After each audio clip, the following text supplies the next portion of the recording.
In this short presentation, I will set out the main elements of your master thesis. So before we start with this tutorial, remind you that every thesis here is unique. So see this tutorial as a start, not as some mandatory mold for writing your thesis. Actually, it's the best idea to consult your supervisor first on the format of the end result. So what does he think about the structure, number of pages, etc., etc. And then work out. So see this as a starter where you should be heading. Before you start your thesis, maybe it's a good idea to find out what your view is on what your thesis will actually resemble in the end. So should it look like an academic article, which is the focus of this presentation here, or should it be more of a report, or even a consultancy report, or something else like a book? As said, I will focus very much here on writing an academic article as the final thesis of your master. Then lastly, think about who will actually read your thesis. If you're a bit ambitious, then there's a lot of competition in the business area of publishing. So why not have a go at it if you think your thesis is really well worth of publishing? So this slide shows a standard setup of how a thesis should look like, and I will expand on each of the bullets here in the sheets that will follow. But just to read them out loud, you may want to have a title page, a table of content depending on the length of your thesis, your introduction, some theoretical background, data and method, results, the robustness of these results and extensions, a discussion and or a conclusion, references in an appendix. As said, this is not in stone, but you may want to check whether you have these elements in, or if you leave them out, what is the reason for actually leaving them out. So here on the left, you see a typical title page of an article that I've been reading recently. You see various elements on the title page. So first there is the title. What is important about a title is that it actually signals the problem that you're tackling. So don't be too general with your title, but immediately transmit information to the reader what your thesis is actually about. Then include your names, but importantly under that include an abstract of, let's say, 100 and 150 words, so that also people who are actually not going to read your full paper know what it is about and can easily access the basic information. You may want to check several references that you've been reading for your thesis to find out how to read this such an abstract. Then you also see some classifications here for the Journal of Economic Literature. You may want to Google that if you're really writing an economics paper. You may want to check in which class it is, but it's of course not mandatory. Then you see some keywords included. This is also for formal publication that your articles can be easily searched. Again, not necessary, but it looks professional if you include them in a thesis. And then at the bottom you see some short acknowledgements of who you want to thank. Well, my personal view on this is that you should not thank your friends, your parents, your dog, etc. of helping you through the thesis process, but actually the people who really helped you writing the thesis. So maybe your supervisor, people from your supervisory group who've actually commented on your work, etc., etc. So keep this short. Then there is, as I said, no logos. I see many students using the use of logo. So the morale is a bit that if you work for an institution, you can use this, but you're not working for use. So keep it simple.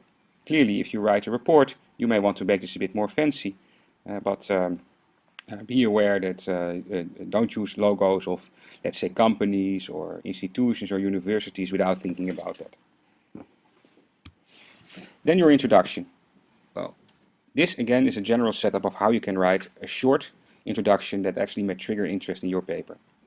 So you should start probably with 1 or 2 paragraphs what the real world problem is that you are tackling. So don't immediately start with the academic stuff or the references. You may want to spend 1 or 2 paragraphs of actually showing to the reader that what you're going to discuss is actually happening in the real world. This is often a difficult part to start with, but it's good that if you talk to people about your thesis, also non-economists, to flesh out what they actually think is important about what you're doing and how this relates to the world in which they live. Then in the 3rd paragraph or so, you may want to start a paragraph with, let's say, in this thesis, paper, article, or report, and describe what the thesis is going to present. Well, in economics it's very common to include the main results in this paragraph. In business studies this is less common. But in this paragraph you say, well, this is about, the thesis is about this, and I'm going to show that, things like that are included in this paragraph. Then spend some words, let's say 1 or 2 paragraphs on the data and methods that you're going to use. This is of interest to the reader. He wants to know how you're actually going to tackle this problem. Are you going to do a panel regression or a case study, etc.? Where are your data from? Very briefly, that will give a good impression on how to judge the rest of the thesis. Last is, after that, and that's very ambitious, maybe it's difficult for you, but if you have described your data, try to think what your contribution of your thesis is to the main result elsewhere in the literature. Again, this is very ambitious, but if you come up with showing what you think is very interesting about your results, that's a good addition to the introduction. And lastly, if you have not included the table of contents, so you're writing a relatively short thesis, then in the introduction you can tell something about the structure of the thesis. So start with in section 2 or chapter 2, I will discuss this, and then give the short reader a short roadmap, the reader a short roadmap of where you'll be heading next. Then you may want to include a section or a subchapter or on the theoretical background. Here, first choose the format of this chapter and how it relates to your research. Actually, there are 3 ways of setting this up. First, you can do a literature review sec, or you want to have an hypothesis development or some kind of a mixed approach. If you do a literature review, well, I would focus only on closely connected papers. So don't try to show off with referencing to 40 papers, then this section will get a mess. So focus on a few well-connected papers and really make sure that the reader understands how they are connected to your main results. So the reader with every paper you cite should understand immediately why you actually reference this paper. A different way of writing this chapter is not to go for literature review like that, but do this in the context of hypothesis development. So then you first come up with some hypothesis, and then you describe the key contributions as relating to these type of hypotheses. This immediately follows some kind of a mixed approach, which you see more often in business studies, where you introduce the related literature, then build a conceptual model based on this literature, and then you follow that up with hypothesis development. Again, this is more ambitious, but if you have the time to do that, that's a nice way of presenting this chapter. Then you go for the data and method section. If you have a data description, you start with that, then it should be clear where the data are from. So which institution, what do they cover, countries, industries, firms, how many observations, things like that. If you go for more for the business studies, if you have surveys, case studies, etc., then you want to include additional information. How and in what period are they sampled, who has done so, etc., etc. After the data description, you present some descriptive statistics, which mainly are the correlations among the main variables, things like observations, etc., and discuss these results. Don't drop just the table, but give it a go. What is your first idea about where the research is heading? And often you have to understand that if you're later going to present these regression analysis, that people will not believe more or less these regression analysis if they are really in contrast to the basic correlations that you present here. So it's a good way of introducing the more sophisticated methods later. Then in the data and method section, you introduce your method. It must be clear to the reader what you actually are doing from a theoretical and technical perspective. So whether you're going to use OLS, panel, matching cases, etc. And it's very often useful to state these estimation models actually formally. It is a good starting point for discussion, and actually it also makes clear several points that sound trivial, but will get your thinking and your readers thinking. And then say something about the common pitfalls of your method. So if there is obvious reverse causality, if there is omitted variable bias, things like that, it's a good way of mentioning it here. Results and robustness. So if you have your results section together with your robustness section, well, show the main results first. Actually, show the main results first, and the robustness is kicking these results by looking at subsamples of it, by having different specifications. Start with the main results. In a working paper version that you exchange with your supervisor, I would say that you keep the tables at the end of it in an appendix and refer to them in the text as table X here. In your final version, you can include them in the text, but that saves you a lot of editing in the intermediate versions.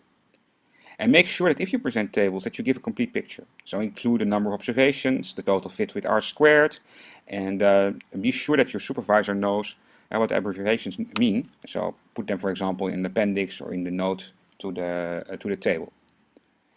And then if you're discussing these results in the text, explicitly refer to the elements of the table. So write in the way like in column 2, in column 4 we see that, so that you write the text according to the tables that you present. Lastly, in the results and the robustness analysis, discuss your interpretation of the results. So you can not only give what you have, explain what you see in the tables, but also in a more nuanced way of how you interpret these results in the context of the theory that we have been discussing in section 2 and section 3. Then you have a chapter on discussion and conclusion. This can be combined, so it's important to choose your format. Well, some basic rule is that if you, in the previous section, have presented your main results and your robustness in a very elaborate way, then you follow this up by a simple conclusion. But many authors choose to have a very short presentation of the results, so only present the results, and then use a separate section to discuss these results, and then follow that by a conclusion. So that's up to your taste. So often people say, well, I don't want to have the results section mixed with all kinds of discussion elements, but yeah, others like to see an immediate discussion with the results. So this is a matter of taste. If you go to your conclusion, then briefly start with restating your main findings of your contribution, and then you can focus on actually 3 things. So what have been the main limitations? So if there's critique on your thesis or your methods, you can better state it yourself in the conclusion. Don't do this earlier. Don't do this in the introduction or in the methods section, but you concentrate these kind of things in the conclusion. Another thing that you can discuss is what is the importance of your work and your results for policymakers and practitioners. For example, managers in a firm or people who work as policymakers in the area that you're studying. And the last thing is the direction for future researchers. You have covered some questions, but you must have some clue about the questions that you have not covered and what is interesting to find out next, possibly by you, but also possibly by others. Then you end the thesis with references and appendices. In a reference list, what I would like is that you limit yourself to academically published papers or books, and put the websites that you have used in a separate part in the appendix. And also, I've provided a tutorial on RefWorks and Cite and Write that you can use to include references within your Word file. Then you want to have an appendix where you describe your data, for example, or other things. But what I also like is that you give some author information. Your thesis is filed, and after a few years, maybe a committee comes by, or we want to use your thesis as best practice, and then it's useful to have that information about you in the appendix.